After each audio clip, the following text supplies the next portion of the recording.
agora voltamos para a mesa e para a programação aqui do terceiro encontro de estudos andinos.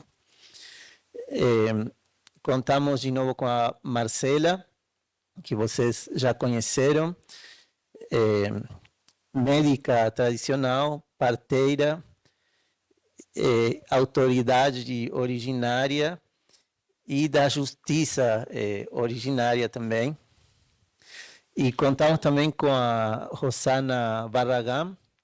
Ela vai dar a palestra de amanhã, né? Eu vou fazer uma apresentação dela mais extensa amanhã, mas queria adiantar que ela é uma reconhecida historiadora da Bolívia, né? Com trabalhos que vão do século XVI e a mineração, a questão de cidadania, questões urbanas e da vida, né, tanto das elites como do povo na cidade de La Paz. Eu deixo vocês curiosos sobre mais, eu completo a apresentação dela amanhã. E o que vai ser esse espaço agora é um diálogo, né? Vou mediar um diálogo entre elas, né? Ontem conversamos com a Rosana da importância dos registros de histórias de mulheres, né? Que a história tradicionalmente fez muito registro de histórias orais, mas mais voltado para os homens, né? Que é importante a gente se voltar para as tantas questões que as mulheres trazem, e a Marcela tem sido muito bom nessas conversas, hoje de manhã e também fora no evento, para trazer esse mundo de Zongo, do Aylio, da justiça indígena. Hoje vai falar um pouquinho também mais sobre ela, sobre a medicina. Então, passamos agora para o castelhano. Y estaba diciendo que es importante, Marcela, el registro de las voces de las mujeres, mujeres luchadoras en casa, en la comunidad, en el Estado, en la justicia, y que ayudados por Rosana nos vas a contar un poco más hoy de tu vida, de tus luchas, de lo que quieras en realidad. Dejo entonces un poco el micrófono con Rosana y empezamos ese diálogo. Gracias. Bueno, muy buenas tardes a todas, todos y todes. Es realmente una alegría estar aquí y quiero agradecer públicamente la invitación. Todas las instancias que se han reunido, es realmente una colaboración interinstitucional, así que muchísimas gracias. Quiero también decir que hace mucho tiempo que no había estado post pandemia en una reunión en América Latina y este almuerzo ha sido una delicia en el sentido de encontrarse, charlar lado a lado, conversar, cosa que es muy difícil en otras circunstancias y peor aún frente a una cámara en un Zoom, nada más horrible. Entonces también expresar esa contentura, diríamos, de poder hacer y estar con ustedes. Bueno, el diálogo de esta tarde con la señora Marcela, yo encuentro que es un lugar, un espacio absolutamente preciado, absolutamente rico, único, porque ayer viajé con ella, no nos conocíamos, pero viajamos en el mismo avión y pudimos hablar entre pasillo y pasillo de aeropuertos y de aviones, algo, y todo lo que me iba diciendo ella, así un poquito, digamos, como a borbotones o pequeños diálogos, cada vez se me abrían más los ojos y sentí una profunda, yo diría admiración, pero también ganas de conocer mucho más sobre ella. Entonces, cuando Salvador dijo, bueno, hay una conversación esta tarde que debería un poco ser sobre la minería, yo le decía, y intercambiamos, sí, debería ser sobre la minería, pero también sobre ella y otras cosas que no son solamente la minería. Ella ha tenido un rol fundamental, ustedes la han escuchado esta mañana, cómo ha representado a Hachapacajes, a su comunidad, etcétera, pero también toda su vida personal es también política y la política está en lo personal. Entonces creo que tratando de romper esas fronteras y no abocarnos exclusivamente a su representación pública y considerando que su vida personal es tan valiosa y tan política como lo otro, como la representación pública, es de que hablamos con Salvador, con la señora Marcela, de que este diálogo sea mucho más abierto, no tan circunscrito a una temática, sino más bien que podamos hablar y ella también se siente en la libertad de hablar de de compartir con nosotros lo que ella quiere compartir. Y estoy segura que nosotros vamos a aprender mucho de su vida y de todo lo que ha pasado en su vida, ¿no? A veces los investigadores podemos hacer, hay una palabra, y aquí Roger me dirá si estoy en lo correcto o no, los kelkeris, ¿no? Los kelkeris, que son una especie de escribanos, ¿no? Y en realidad los kelkeris, los indígenas, los caciques apoderados, que eran los curacas en la primera mitad del siglo XX en Bolivia, hacían las representaciones por sus comunidades y eran hombres y se llamaban los escribanos, ¿no? Pero en alusión también a escribanos del periodo colonial, etcétera, ¿no? Y de alguna manera siempre he pensado que nosotros como intelectuales también deberíamos ser kelkeris, de escribanas y escuchar, y saber transmitir también lo que las otras personas, como la señora Marcela, con su rica experiencia, nos pueden transmitir. Dicho esto, entonces yo iría a preguntarle a la señora Marcela. Ayer ella me estuvo hablando, por ejemplo, y empezamos muy así, una charla de avión, de personas que se acaban de conocer, y me comentó todo lo que ella había hecho para poder subir al avión. Desde que dejó todo lo que hizo en su comunidad, en su casa, etcétera, etcétera. Y tal vez ese es el momento de empezar, cuando la señora Marcela tiene este viaje para Brasil, pero todo lo que tiene que hacer para llegar al aeropuerto y para subir ese avión destino aquí a Sao Paulo. Doña Marcela. Gracias. Una vez más, muy buenas tardes, queridos hermanos, hermanas de este espacio. Como nos hemos conocido con la hermana en pleno aeropuerto para poder tomar ya a Santa Cruz. Un poquito quiero comentar esto de más profundo de lo que es el Warmi Aymara, cómo es preparado en cada jurisdicción Aymara. Cuando nace una niña, es preparada para ser Warmi. Primero es niño o guagua, decimos nosotros, y se prepara todo lo que es su camino. Y el varón también se prepara todo lo que es su camino en los aymaras. A mí me prepararon junto a mi abuela, que era partera, me enseñaron todo el conocimiento que es vivir en el campo y conversar con nuestras plantas, con nuestros ríos. Muchas veces esto no comparte el médico ancestral con el pueblo, solo ofrece su medicina y ya. Sin embargo, para nosotros el de poder bajar una hoja, planta medicinal, es algo sagrado. Pedimos primero permiso a la tierra y a la naturaleza para poder bajar una hoja de una mate con nombre, dejamos decir, ¿no? Para el hermano Salvador, ¿no ve? Te estoy bajando planta para que tú lo puedas curar a él. Entonces, ese mate es efectivo. es sano, porque ya viene designado para una persona directa. En este tiempo ese valor ha ido perdiendo. Solo traemos en presentación y ya puedes tomar.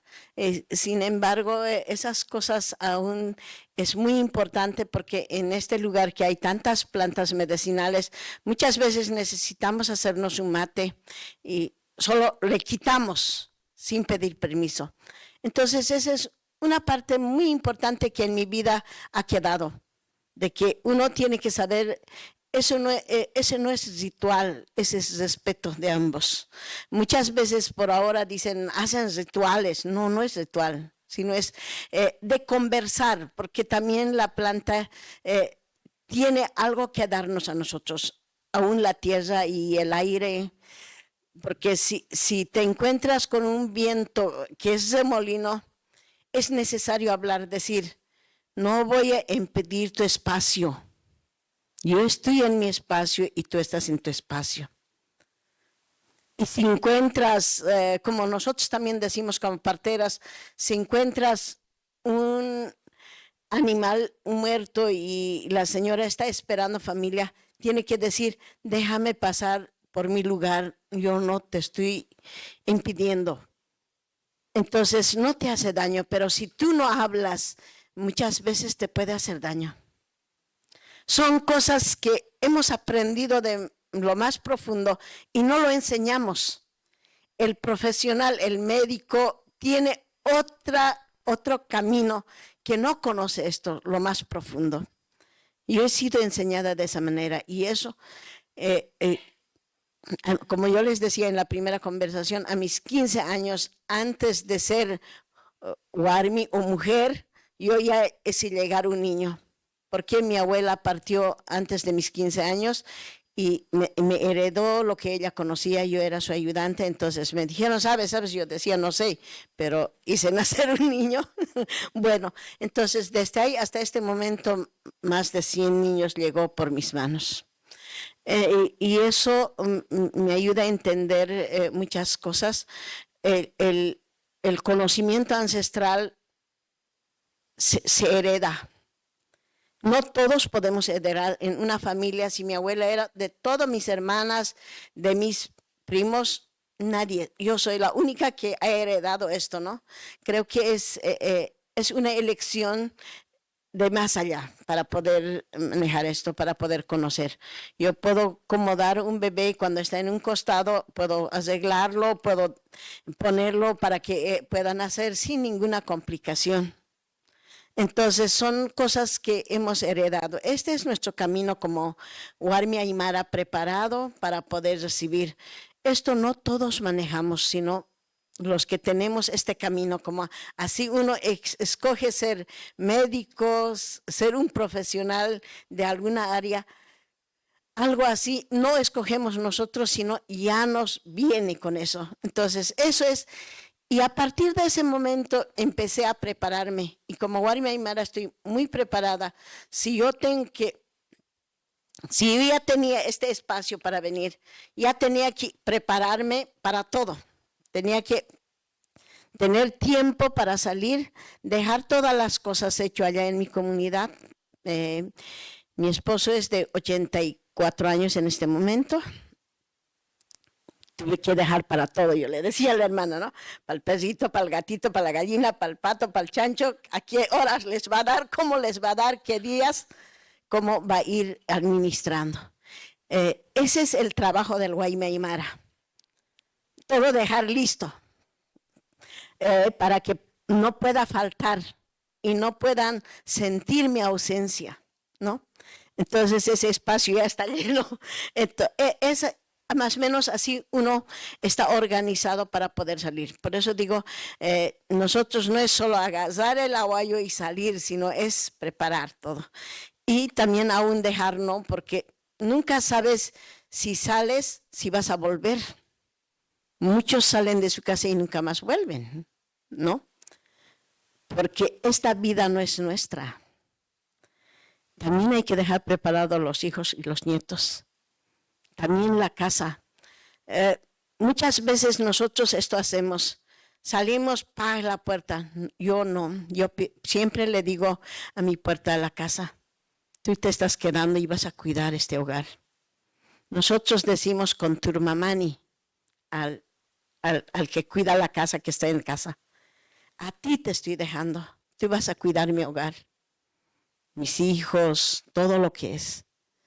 En tus manos estoy dejando. Yo estoy yendo contigo también. Donde lleguemos, allí vamos a estar y vamos a retornar. O sea que hay una charla constante de poder dejar las cosas y para que las cosas no queden vacío. Este es el caminar del Guaymi Aymara, del jaque. Nosotros, ¿a quién decimos el jaque? Cuando dos personas se unen, ya son juntos, ese es el jaque. Y el jaque es desde el momento que se encuentra, es hasta que uno de ellos tiene que partir. Para nosotros, como aymaras, no había eso de apartarnos, sino continuar juntos. Yo eso decía, ¿no? Yo con la hermana compartía esto. Yo a mi esposo, yo no le conocí ni 5 minutos antes que me entregara. Yo cuando vinieron a hablar con mi familia, yo decía, ¿cuál de ellos es? Había mi cuñado, mi suegro y todos ellos, ¿no? Y bueno, nosotros, por la palabra dada como aymara, hemos vivido, tengo 6 hijos, 15 nietos, y yo los amo mucho a mi familia. Y he sabido sacar adelante con todo este conocimiento. Como antes de ser mujer, he traído hijos al mundo de otros seres, porque recibir un niño a esta tierra es algo sagrado y una responsabilidad grande. Y aún peor con mis hijos y con mi familia. Entonces, esta es la vida que llevo como Guaymi Aymara, como jaque, presentando, llevando siempre, allá en Bolivia, más que todo nosotros llevamos el apellido del esposo. Marcela Quisbert de Magueño, ya no Marcela Pilco, ¿no ve? Marcela Quisbert Pilco, ese es mi apellido. Pero una vez casados, yo llevo el apellido de mi esposo, ¿no? Entonces, un poco es así donde vamos desarrollándonos con mucho respeto. Eso es para nosotros la cosmovisión ancestral que aún mantenemos dentro de nosotros. Eso es lo que puedo compartir con ustedes para poder llevar adelante. Tal vez es muy importante poder conversar con cada objeto. Si tú dices, esta mesa no escucha, te escucha. Son testigos. Y estas sillas que están aquí son testigos. Y este espacio es testigo de lo que hacemos. Y la palabra dice en la Biblia, por todo lo que tú haces, un día serás juzgado. Un día tú rendirás cuentas por todo esto. Entonces, así como encuentro en la Biblia, encuentro en mi cosmovisión los valores ancestrales. Eso es en cuanto puedo compartir. Si hay algo más, yo estoy para responder. Muchas gracias, Marcela. Tal vez la otra pregunta sería, ¿cuándo empezó usted a representar a su comunidad, a su ayllu? ¿Qué edad tenía? ¿Cómo empezó? ¿Qué la llevó? Para las mujeres es siempre un poco más difícil, tanto porque uno tiene hijos, tiene esposo, lo que usted acaba de decir. Las responsabilidades no se acaban cuando usted sale de su casa. Entonces, ¿cuándo empezó ese ímpetu y esas ganas de hacer algo también por todo su ayllu y toda su comunidad? Yo empecé a mis 17 años o un poco más antes. Por una dificultad, mi mami cayó accidentado, una movilidad le atropelló los 2 pies, ella estaba en muleta mucho tiempo y ella tenía cargo en la comunidad. Entonces yo asumí la responsabilidad como hija mayor. Asumí el cargo apoyando a los hermanos autoridades, llevando fiambre, aquí nosotros llevamos en allá coca, entonces llevando todo eso. Aprendí mucho de los hermanos, hermanas de ese tiempo. Mucho tiempo suplí los cargos de mi mamá y así avancé, porque para un Guarmi Aymara es muy difícil aún a ellos superarnos, porque hay mucho machismo. Siempre la mujer tenemos que estar abajo, no arriba, digamos, ¿no? Por esa misma situación, para mí ha sido un poco muy difícil avanzar en el liderazgo. Muchos años asumí cargos de mi mami. Después que me casé, asumí los cargos de mi esposo por el hecho de que mi esposo trabajaba y no podía asumir los cargos en la comunidad. Y eso ya es trópico. Yo soy de una tierra un poco más elevada, cerca a las faldas de Huayna Potosí. Mi esposo es de trópico.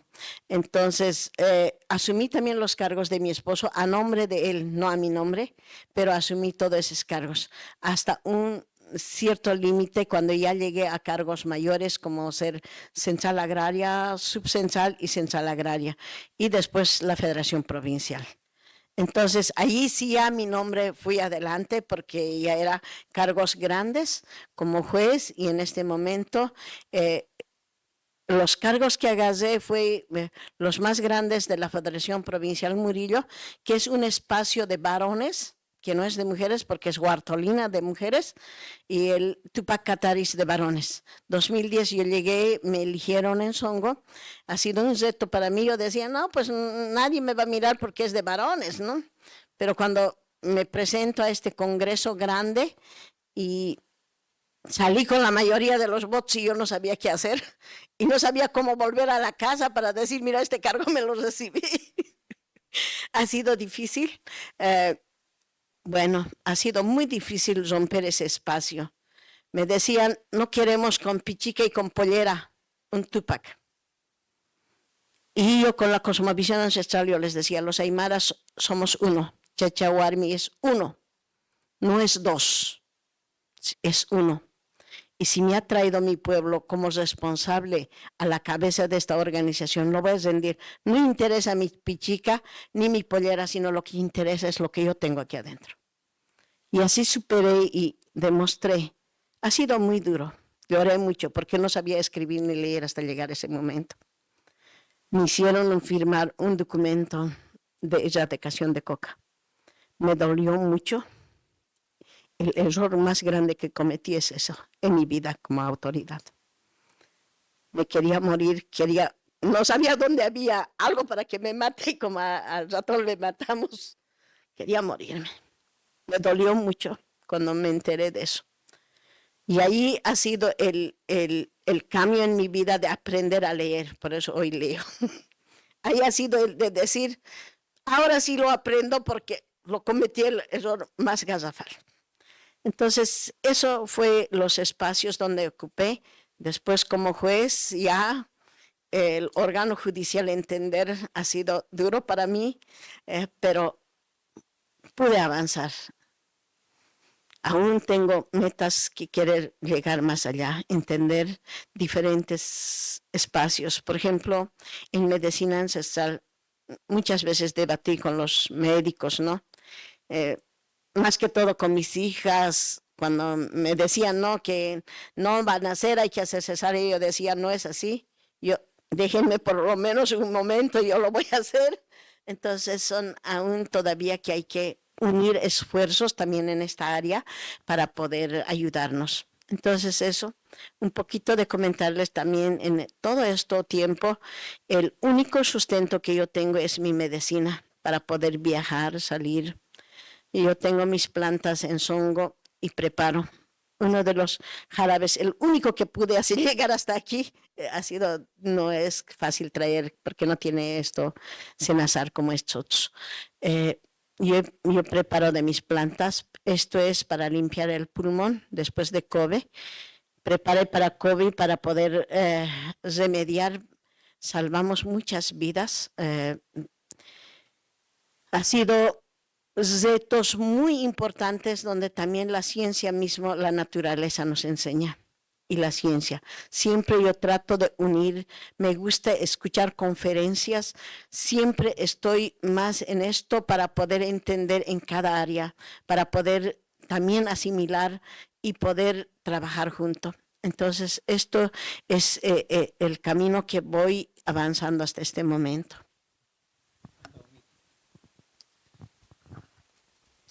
Marcela, nos decías que viste nacer o hiciste nacer como 100 guaguas.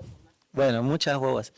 Te quería preguntar, ¿dónde están esas guaguas hoy? ¿Se fueron de la comunidad? ¿Se quedan? Y te quería preguntar también un poco por la historia de tu comunidad. Me decías ayer que están en un proceso de reconstitución, ¿no? Reconstitución del AILU, porque ya fueron sindicato, ya fuiste dirigente también de federación, hoy es AILU. En un momento llegó la mina, ¿no? Nos contabas de la lucha contra la mina, hubo momentos de movilización, entonces es una pregunta doble. Por un lado, ¿dónde están la gente que viste nacer hoy? No sé si están en la mina también, si están en la ciudad, si están cerca, si están lejos. Decías que había gente por Brasil también. Entonces, por un lado eso, ¿dónde está esa gente? Y la otra, algo de la historia de lo que tu territorio vivió, ¿no? De las formas del AILU y de ese proceso que decís que es de reconstitución. A la primera pregunta, el primer niño que nació creció y se vino a Cochabamba. Yo creo que debe estar por ahí, ya debe tener más de 50 años, y algo, casi a los 50 ya debe estar, ya no le volví a ver. Entonces, muchos de los niños han migrado a la ciudad de La Paz, al Alto y a diferentes lugares. Por ejemplo, Argentina, una familia está aquí en Brasil, no sé en qué lugar, pero así han ido migrando. ¿Por qué? Porque el territorio Songo es mucha roca, poca tierra, no hay caminos carreteros. Solamente hay en Songo hay 10 plantas de energía eléctrica de la empresa COBE. El único que ha abierto camino es hasta Huaji. Es el único carretero que existe, más no hay. Las comunidades no tienen carretero, tienen que llegar a pie. Y 7 horas, 4 horas, 5 horas a pie. Nadie puede traer una cabeza de plátano o 25 naranjas. Es muy lejos. La única cosa que se podía traer de los trópicos era coca. Y este tiempo ha sido erradicado. Y es muy difícil sobrevivir allá sin trabajo. Teniendo plantas de energía eléctrica en Songo, 10 plantas, aún la gente sigue en michero con queroseno. No tienen luz en sus comunidades. Es muy difícil, Songo, aún todos aquellos que viven cerca a la carretera, a las plantas, están algo mejor, pero los que están más allá es muy difícil aún todavía. Entonces, por eso hay mucha migración, no hay mucha población en Songo. Songo en el 52 se ha convertido a comunidades por rescatar de los patrones las tierras. Desde ahí era sindicato y teníamos una federación y todo eso. A partir de la nueva constitución, la reconstitución de los... Primero empezó con la comunidad que está en problema, que les cuento de la comunidad Cahuachico y Cahuagrande.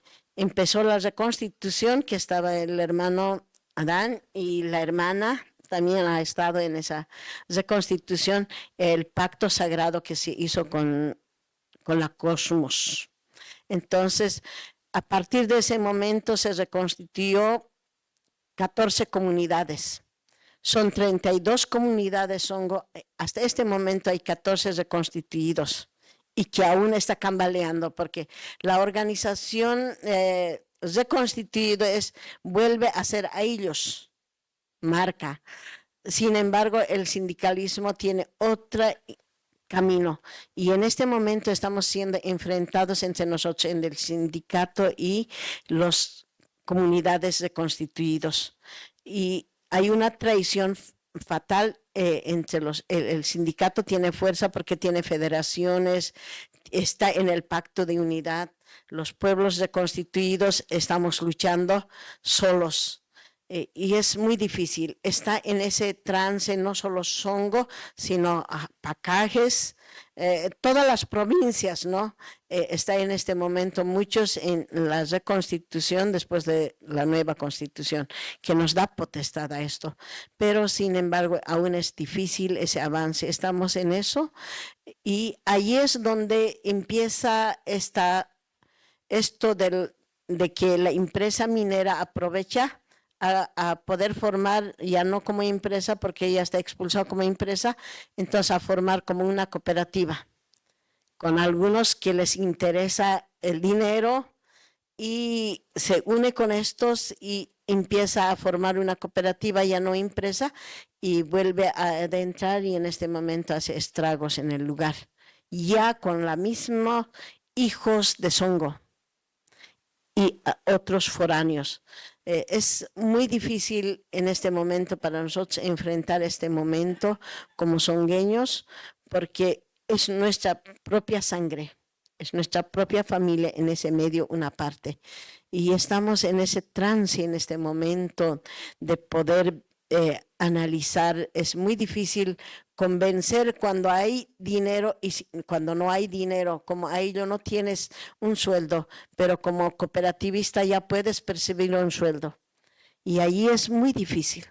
Estamos en ese momento difícil, en este momento, Songo. ¿Alguna pregunta más que me olvidó?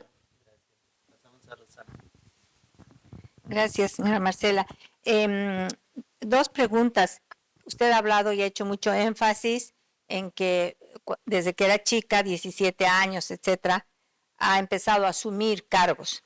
Y tal vez un poco para explicar aquí a la gente, explicarles cuál es la importancia de asumir esos cargos y cómo esos cargos están relacionados en los hechos a el acceso a la tierra y al territorio de sus comunidades, porque si no hacen eso es un poco es el taqui de los cargos, ¿no? O sea, toda una serie de etapas por las que hay que pasar y que eso garantiza también el que usted, su esposo y su familia tengan derecho en las tierras en las que están.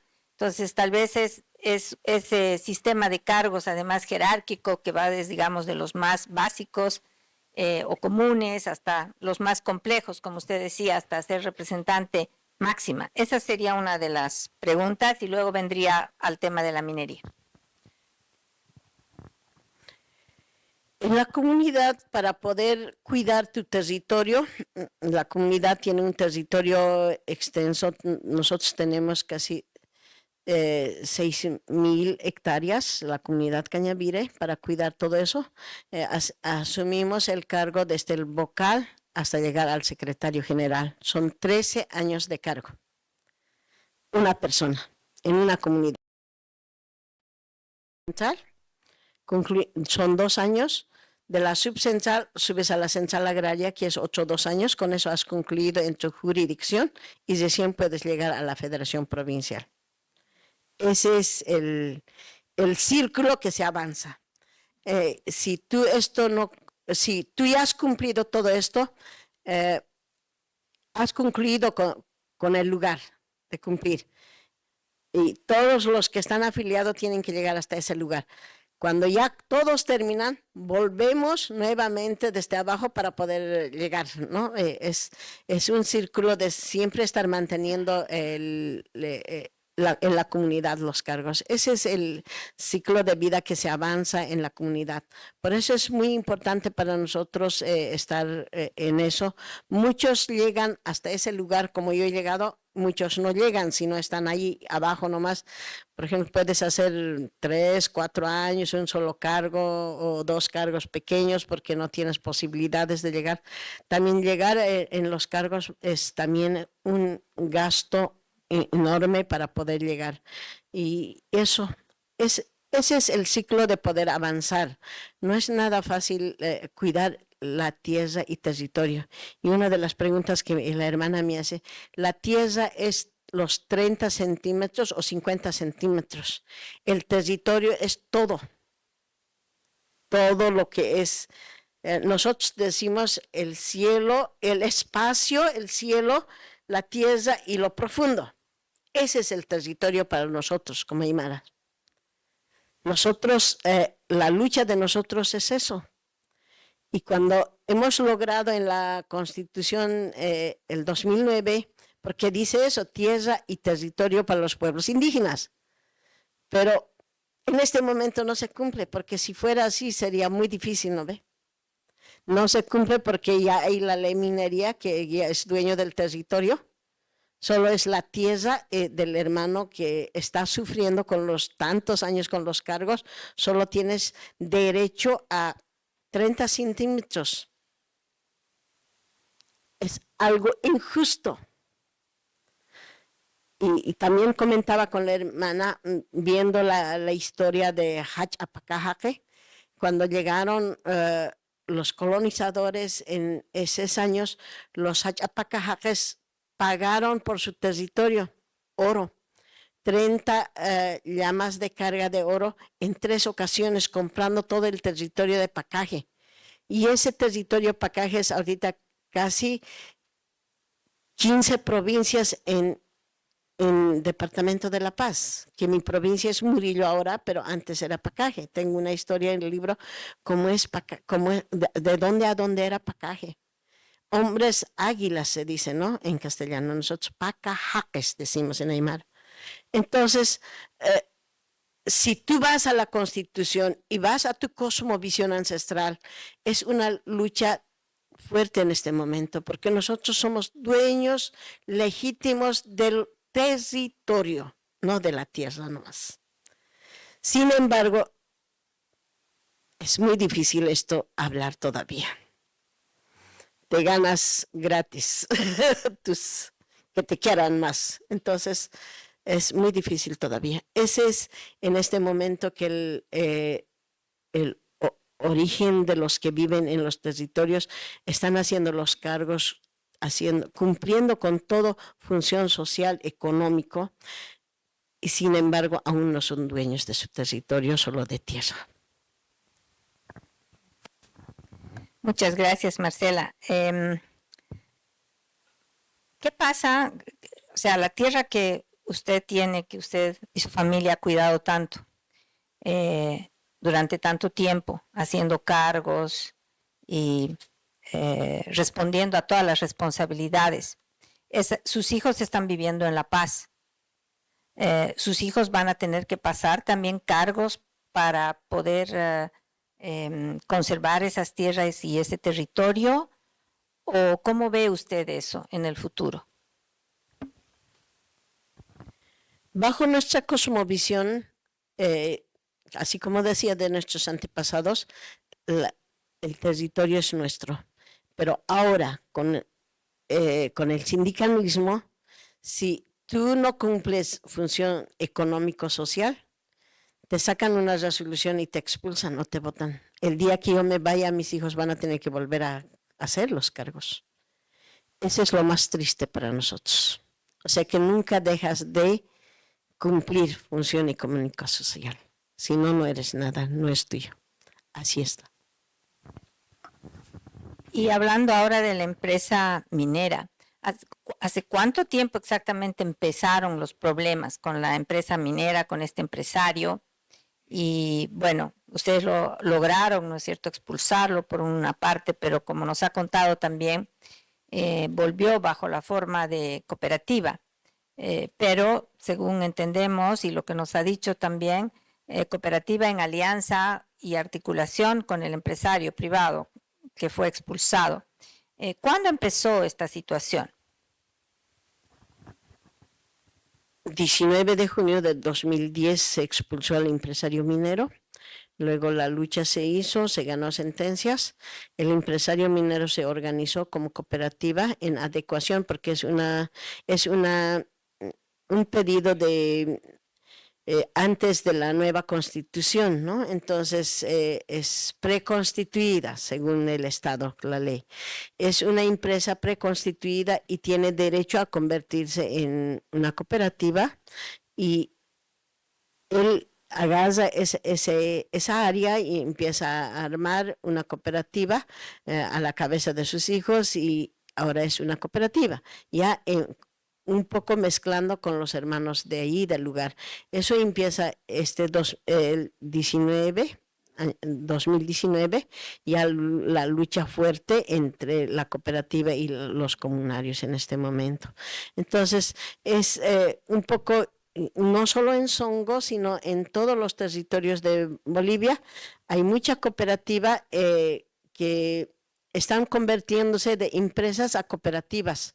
¿Por qué? Porque la cooperativa paga menos impuesto que la empresa. Entonces los empresarios lo que están agarrando es eso, meter a la gente de la comunidad como socios de la cooperativa y convertirse para poder evadir también los impuestos mismos, ¿no? Entonces esto es lo que está pasando en este momento, y la lucha en cada territorio de Bolivia es muy fuerte en tema minería. En este momento se está contaminando fuertemente en los territorios indígenas, de tierras bajas, de tierras altas, y a lo que nosotros últimamente como Tribunal Abya Yala hemos accedido para poder saber cuánto, de casi 80% del territorio nacional ya está cuadriculado. Y eso es lo más triste para nosotros, más que todo como Amauta me duele, porque va a ser contaminado todo. El oro no puedes comer. Si tu tierra no produce, el oro no vas a comer ni la plata. Es tan importante cuidar, pero esto, hacer entender, es muy difícil. Yo no estoy en contra de los mineros, pero yo quisiera que entendamos que la vida es más valiosa que tener un anillo de oro o un anillo de plata, o estar lleno de oro. Eso no llena el estómago, no va a cuidar la generación que viene. Eso es lo más triste para mí. Pero estamos pasando ese momento en Bolivia. Sé que en diferentes naciones estamos pasando esto. La ambición de tener mucha plata está muy fuerte en este tiempo, para mí.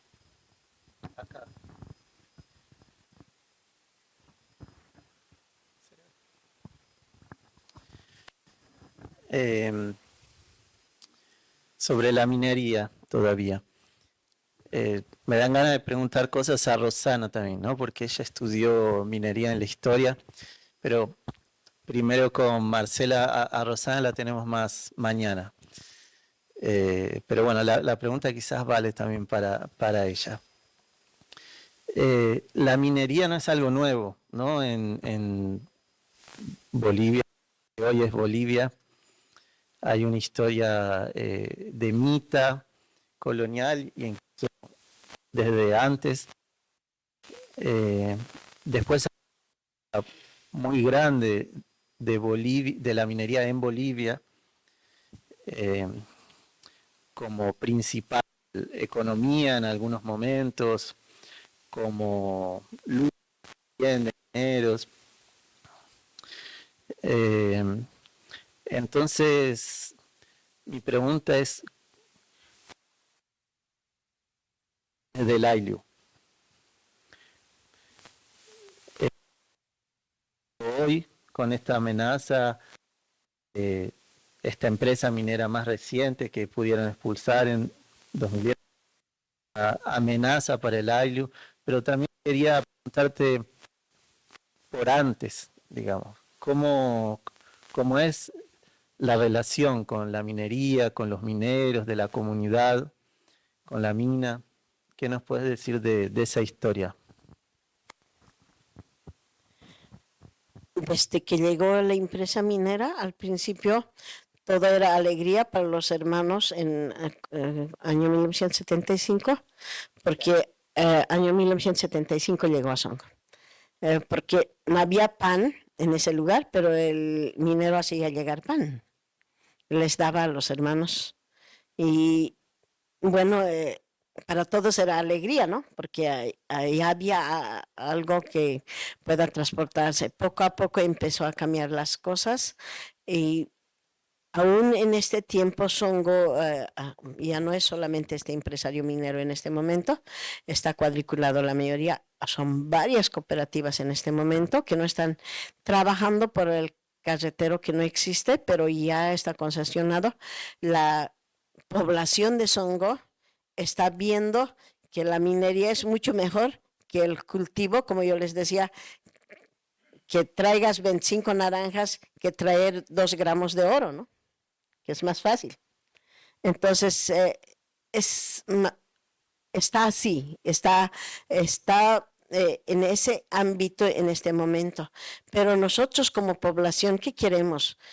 Como tú decías, hermano, la minería no es reciente. De nosotros, según la historia, desde año 1500 aparece, antes de que llegaran los españoles, los incas llegaran a Songo por tema de oro.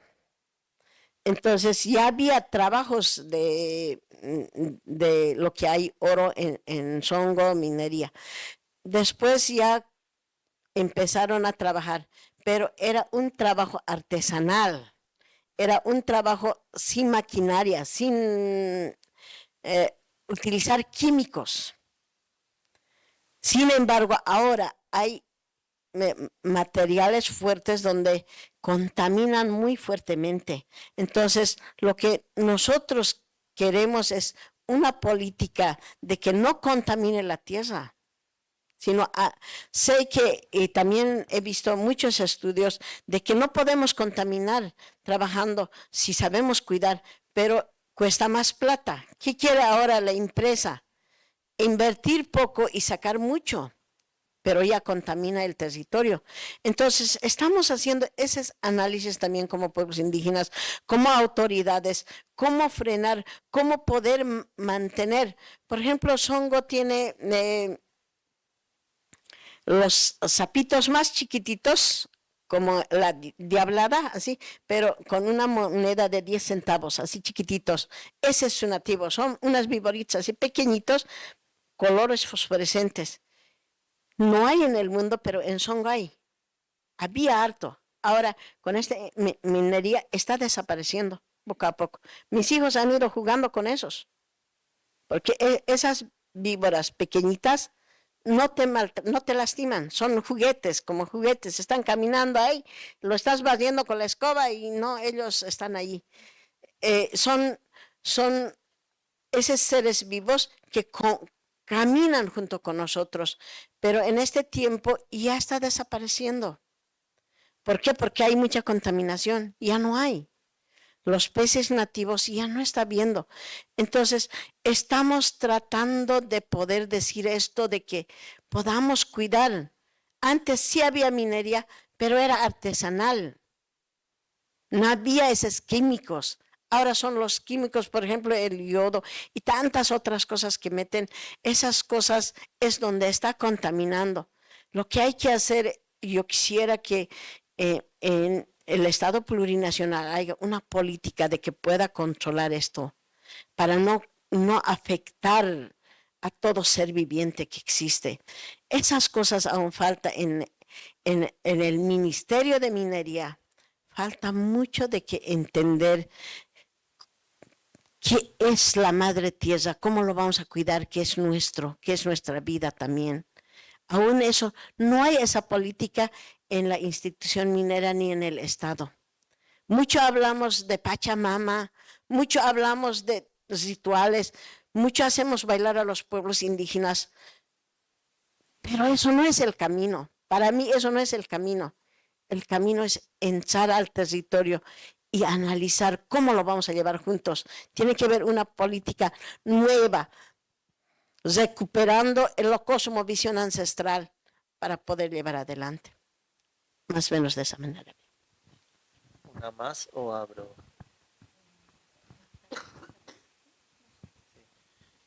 Vamos a hacer una rodada de preguntas del público y encerrar.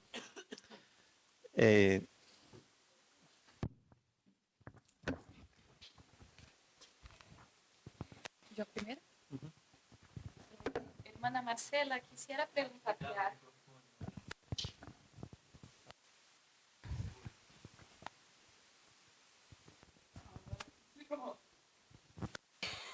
¿Ahora? Hermana Marcela, quisiera preguntarte algo que te escuché hablar cuando estábamos en Songo en esa ocasión, que la gente siempre dice que las autoridades, que las representaciones de la justicia indígena no ganan nada por eso, ¿no? No tienen sueldo, que es algo gratis. Pero me acuerdo que tú nos comentaba que cuando generó el conflicto ese, ¿no? con el minero, tú has tenido que gastar harta plata para ir hasta Sucre, para ir donde estaban esos procesos, ¿no? Entonces no se gana nada, pero a la vez cuando hablamos de la justicia ordinaria estamos hablando de jueces, de abogados que tienen su sueldo, que tienen sus pasajes, pero que tú no lo tenías, ¿no? Y que la comunidad ha tenido que lidiar con todos esos cargos económicos para que puedas ir, para que puedas estar en esos espacios. ¿Tú crees que eso también, de no dar una base económica en esos procesos, es un problema que hay de esos conflictos entre las justicias existentes en Bolivia hoy?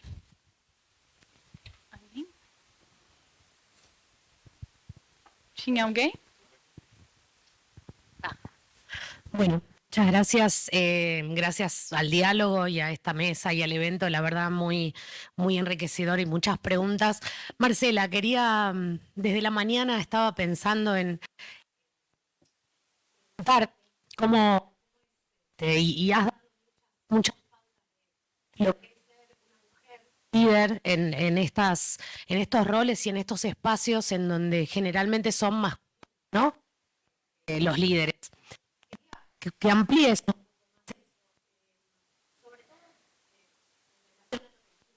Guarmi, vos te presentás como Guarmi Aymara y nos contás explica eso.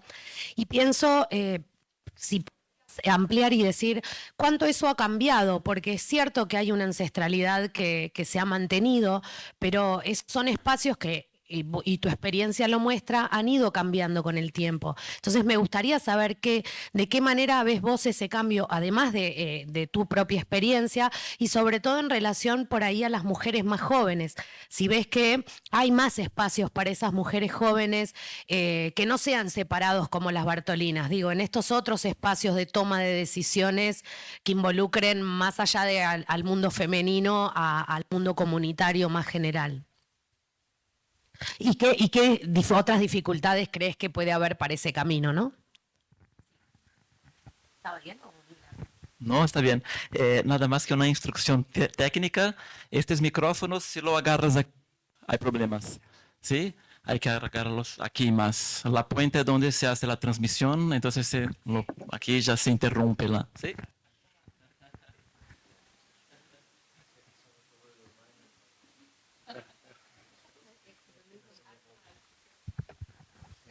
Para la hermana Marcela, una pequeña pregunta.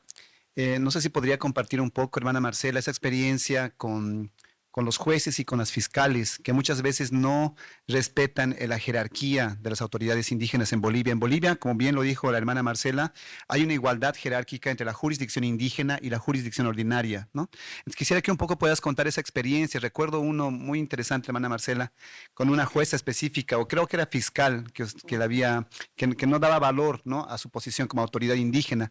La importancia de esas luchas también simbólicas, de la construcción de casas de justicia indígena, la importancia, por ejemplo, de categorías como juezas naturales. ¿Cuál es el valor de esas nuevas categorías y símbolos e instituciones indígenas en esta lucha por la justicia propia indígena, hermana Marcela? Eso, por favor.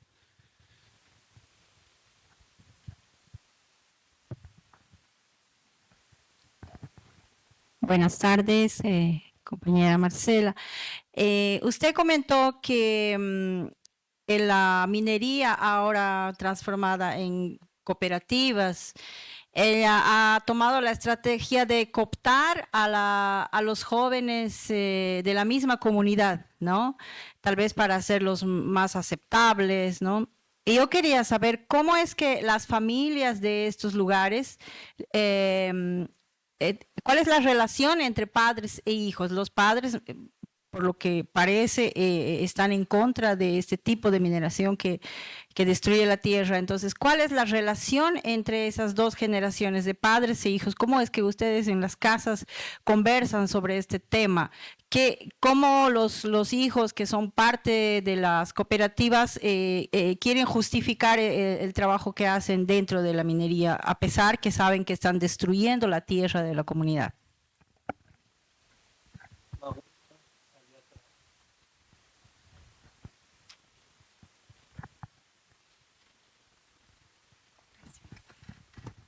Buenas tardes. Señora Marcela, me gustaría volver a un punto que es este del sindicalismo y la concepción del económico como criterio para reconocer dónde hay o no hay una comunidad, ¿no? Si entendí. Entonces, no sé, hay aquí como un relato de la historia, ¿no? De cómo es que esta posición del Estado plurinacional llega al poder de ser gobierno y de cómo es que tal vez estas posiciones del sindicalismo son las que ocupan estos lugares del Estado-nación y a partir entonces de estas categorías del económico, del sueldo, del empleo o de la producción, ¿no? Y por otro lado, cómo es que desde la cosmovisión entonces se piensa la existencia, la vida, ¿no? O sea, todo lo que está en la tierra, ¿no? Como suficiente, tal vez. Mi punto es, la idea de producción económica, hasta qué punto está naturalizada en la política del Estado y también en la política del Estado plurinacional, diferente de la visión de los pueblos y comunidades que saben que tal vez la tierra nos sostenga sin necesidad de o sea, desnaturalizar la idea de producción, ¿no? O la idea de mercado, de, no sé, producir para, ¿no? O sea, que esto no sea el criterio de existencia del layo. O sea, ¿cómo es que estas cuestiones son pensadas internamente, ¿no? Para poder ya contestar a muchas preguntas, ¿no? Primeramente, cuando iniciamos este tema de la justicia, Songo un poco para poder avanzar, tuvo mucha dificultad para poder llegar. Más que todo como Guarmi, ha sido muy difícil hacerse aceptar en los lugares. No es tan fácil, pero ha sido una lucha constante, de una firmeza para ir adelante. Y cuando fui representante de Tierras Altas al Tribunal Constitucional, fue muy difícil, no fue fácil. Tuve que reunirme con jueces fiscales en así eventos grandes. Uno me acuerdo en Cochabamba, y yo estaba ahí como magistrada de Tierras Altas, ese era mi nombre, y dice un fiscal, dice no, como uno que, yo siempre digo no he estudiado de niña, como uno que no ha estudiado nada, sin embargo yo para ser fiscal o juez he quemado mis pestañas 14 años y estoy aquí como autoridad. Y uno que no ha estudiado nada y que aquí diga que es una magistrada indígena, ¿qué le pasa, no? Entonces, había muchas preguntas en ese tema, me decían y yo les escuchaba a todos lo que decían y algunos estaban bien y cuando yo les respondí, yo le dije, no, sé que tú has quemado tus pestañas, pero en tu área, lo que es la ordinaria. Yo desde que tengo uso de razón, estoy en mi cancha como justicia indígena y conozco lo que es mío. También he quemado todas mis pestañas y todo en todos los años, no solamente 14 años, sino más de 50 años en ese lugar. Entonces, había momentos muy difíciles.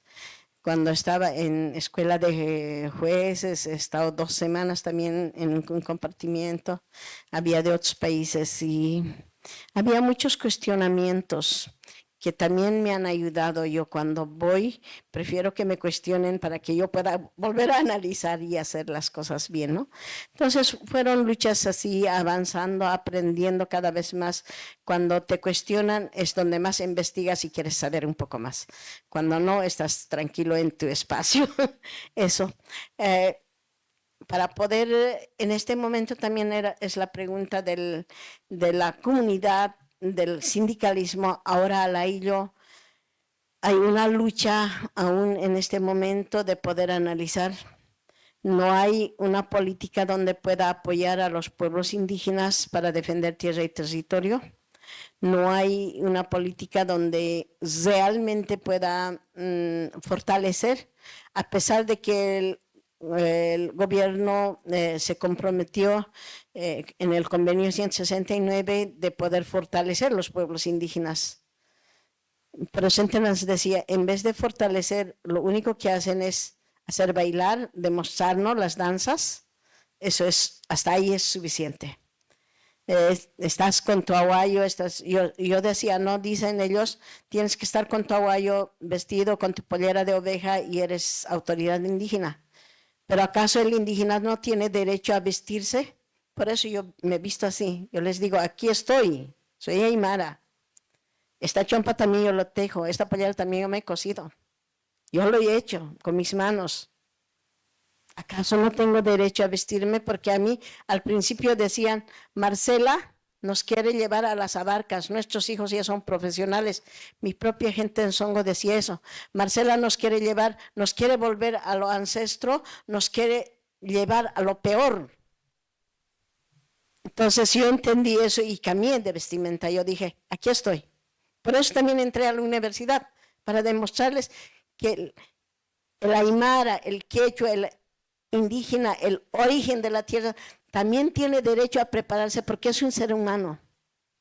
Tiene que cambiar, tiene que intercambiar, tiene que conocer todos los espacios. Para ser una autoridad, para ser un profesional también, tenemos que conocer todos los espacios y poder intercambiar ideas y avanzar juntos. Entonces, por eso cambié, por eso les dije, aquí estoy. No estoy en Abarcas, estoy aquí igual que ustedes, pero podemos, todos juntos podemos luchar por una cultura de la vida. Yo siempre digo, la cultura de la vida es de todos nosotros, porque nosotros tal vez estamos ya avanzando, pero los que vienen, mis nietos, mis bisnietos, ¿dónde van a llegar? Tengo que cuidar y tengo que seguir demostrando que sí se puede. No puedo decir, tú eres profesional, yo soy indígena, tú y yo no nos entendemos, tú y yo somos enemigos. No, somos uno solo, somos hermanos. Tenemos que avanzar. Esa cosmovisión es donde ahora reparto en mis pueblos indígenas. Por ejemplo, en Bolivia hay lugares muy cerrados, como Achacachi, como Pacaje, como Jesús de Machaca, tienen todo tapado las hermanas, no pueden andar así como yo, porque no pueden ser autoridad si está como yo. Es así, pero ¿cómo yo entré a ese medio para poder decir, la justicia ancestral es sagrado, es limpio y es blanco? Cuando llegaron los españoles, lo asesinaron a los amautas y lo enterraron en el cerro y la nevada lo tapó y allí estaba. Ahora con la nueva constitución revivimos, por eso nos vestimos blanco. La justicia es blanco, tiene que ser blanco. Y me dicen blanco porque Pacaje se viste de negro y el blanco no puede ser en ese medio. Pero como jueza, como justicia, sí puedo estar de blanco. Y eso ha sido bien difícil, romper esos espacios de estar como autoridad junto a ellos, ¿no? así como estoy vestida. Para no causarle, siempre me pongo mi aguayo encima, ¿no? Pero ya estoy algo más para poder estar también con los hermanos profesionales, para estar cerca. Entonces, son espacios donde estoy tratando de romper esas estructuras fuertes, de poder llegar. Y de los que vienen tras de mí, por ejemplo, hay muchos profesionales, también muchas hermanas y hermanos que se están preparando. Ahorita en Bolivia tengo hartos jueces indígenas en diferentes provincias, más varones que mujeres, pocas mujeres, porque es difícil. Para una guardia aymara o para una mujer, primero tienes que levantarte 4 de la mañana para dejar todo listo en tu casa, para tu hogar, y tienes que salir cargado tu fiambre para ir al lugar donde estás yendo. Tienes que llevar tu coca, tienes que llevar tu cigarro para poder compartir con las autoridades. Y nadie te da un peso para que hagas eso. Es un trabajo doble esfuerzo como una autoridad mujer. Es doble esfuerzo. Y en esos lugares no te puedes servir. Yo no me sirvo. Porque a mí me enseñaron eso mis abuelas. Tú has entrado, si eres autoridad, tú has entrado para servir al pueblo, no para servirte ni que te sirvan. Entonces yo tengo que servirle a ellos, no servirme yo. Y esa es una de las cosas que es difícil en este tiempo. Las leyes te arruinan.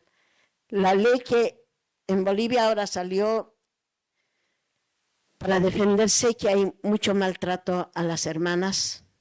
Yo también pasé ese momento, muy difíciles, pero las leyes, yo digo, no todos ahora tienen ley. El perrito tiene ley, el gato tiene ley, el niño tiene ley, todos tienen ley. ¿Y las leyes te ayudan en tu hogar? ¿Realmente ayuda? No para mí. ¿Por qué hay tanto asesinato ahora de las hermanas? Porque la hermana se va a fasear, se sirve, en vez de servir se sirve, llega mareada y dice, yo tengo mi ley. ¿La ley le defiende en ese momento del esposo? No le defiende. ¿La ley dónde está? Son cosas muy fuertes que yo voy analizando. El niño este tiempo ya no le puedes agarrar de la oreja ni le puedes dar un chicote para que aprenda a estudiar. Porque ya tiene ley, te va a demandar. Son las leyes, en vez de mantener un hogar, lo está destrozando para mí. Yo así lo veo, porque veo a mis hermanas como yo de polleras, divorciadas, volviéndose a casar. Tiene hijos de 2 papás. ¿Cómo van a crecer estos niños? Es muy difícil a lo que yo veo. Y poder entrar a este medio y decirles, yo soy consejera siempre de los jóvenes en muchos espacios de la ciudad del Alto. Yo he adoptado la religión cristiana. Y llego a muchos hogares separados, hijos solos en las casas en la ciudad del Alto. La mamá trabaja, tiene que trabajar para poder mantener. Pero eso yo digo, ¿acaso la ley ahora le apoya a esa mamá? No le apoya. Es muy difícil aún todavía estar avanzando en este medio.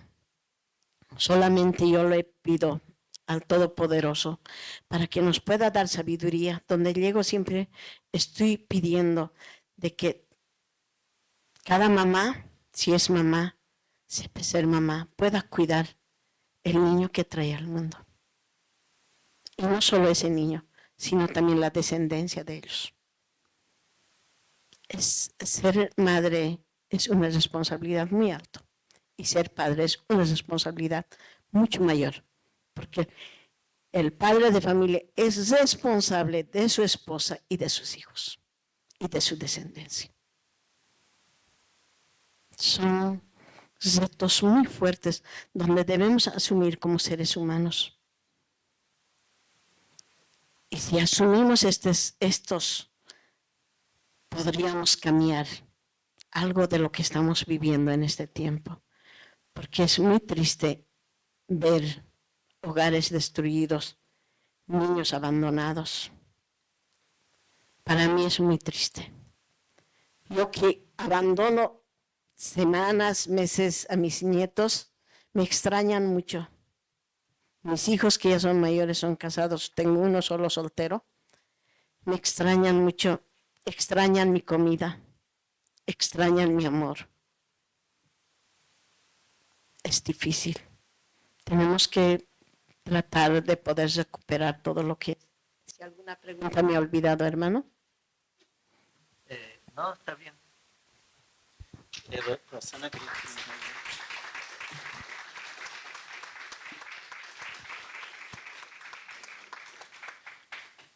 Yo quedé curioso con las medicinas. No sé si querés contar algo de lo que trajiste acá.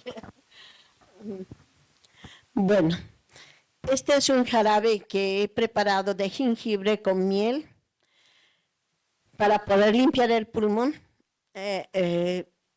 Después de COVID, porque quedamos con mucha flema en el pulmón, mucho cansancio, porque COVID sí nos hizo reaccionar para poder enlazar un poco entre la medicina ancestral y la medicina que tenemos, ¿no? Antes todo era la farmacia, todo era el médico. COVID realmente nos mostró de que solamente el médico ya no podía porque los hospitales estaban llenos.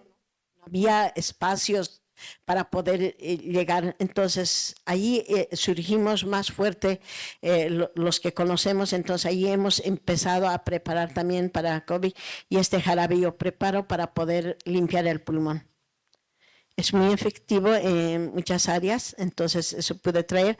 Nosotros extraímos de las plantas medicinales, así como les he dicho, sacando permisos. No así nomás. Son un aceite de hierbas y nosotros decimos toyo, están en las plantas, esos gusanitos, de eso sacamos este aceite, igual sirve para poder limpiar el pulmón, igual se toma, también se flexiona. Esas dos cosas que es producto nativo de mí, pude traer, y estos son ya... Como nos exigen también mucho, entonces nos hemos organizado como medicina ancestral en Bolivia, en Cochabamba, para poder profundizar estas medicinas ya en cápsulas, en sobres. También me han dicho que aquí en Brasil hay estas medicinas. Entonces, estamos con esos como médicos ancestrales compartiendo siempre y un poco avanzando en esto. Tratando de poder llegar a diferentes enfermedades para poder ayudar. Por ejemplo, uno que esté en síntoma de maternidad no puede tomar diferentes medicinas, enseñando que no pueden tomar cosas calientes, sino cosas que le va a ayudar en su maternidad. También, ¿qué puede tomar uno que está con una sangre espesa o presión alta? ¿Qué mates pueden tomar? ¿Qué no pueden tomar? Nosotros estamos dando también conferencias en allá con médicos ancestrales. En este momento el dengue está atacando a Yungas y anterior semana pudimos mandar 200 botellitas preparando al rato así con video, hemos preparado, enseñando a las autoridades poblaciones para que ellos puedan hacerlo y puedan salvar a estos niños de estos ataques con su propia planta medicinal que tienen en el lugar, que no conocen, pero nosotros enseñamos para que puedan hacer en diferentes áreas. Somos un equipo también con el doctor Carlos y varios hermanos y hermanas, tratamos de enseñar. Más antes era más cerrada en la medicina ancestral, no querían enseñar, solo entregaban medicamentos.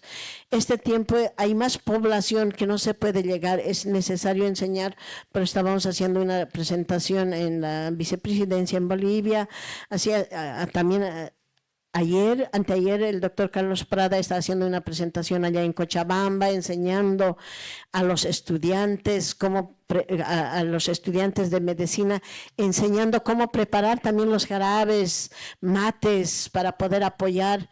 Estamos abriendo también ese espacio como medicina, estamos tratando siempre de poder apoyar a la población en general para poder compartir juntos. Entonces estamos en esos, por ejemplo, si yo veo que una persona está cansada, yo con mi mano toco a través de la vena, yo siento qué es lo que tiene y qué puede tomar, qué puede hacer. Hago masajes, y son cosas que nosotros tenemos para poder enseñar a los hermanos, decir, si no, esta pastilla anda, comprate esto, toma, o esto puedes hacer. Entonces, ayudamos de esa manera a la población como médicos ancestrales con este conocimiento que nos ha dado el Todopoderoso, porque no es nuestro, es para poder servir al pueblo. Esa es nuestra medicina. Entonces, solo esto he traído para la presentación. Donde voy siempre estoy mostrando mis medicinas, ¿no?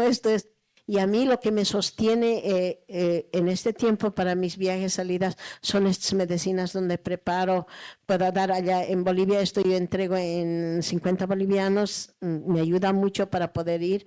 Por ejemplo, estos doy igual en 30 bolivianos y eso me ayuda. Si en conferencias se vendo por lo menos 10 de estos, ya tengo para poder llevar el pan a mi casa, ¿no?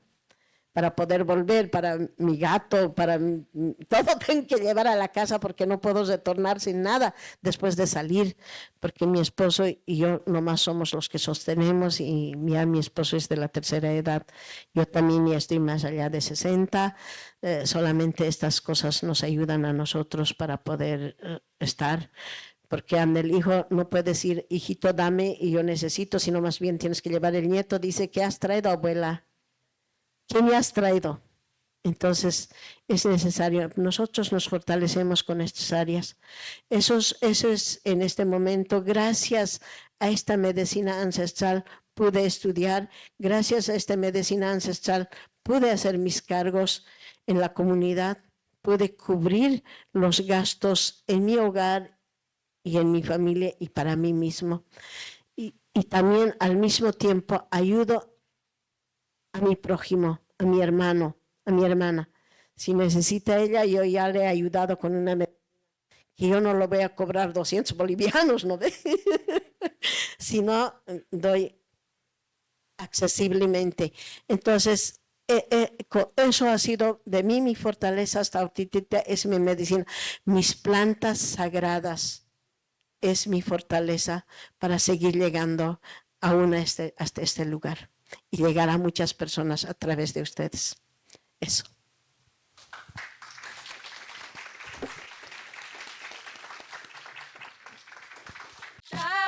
Tahuaque,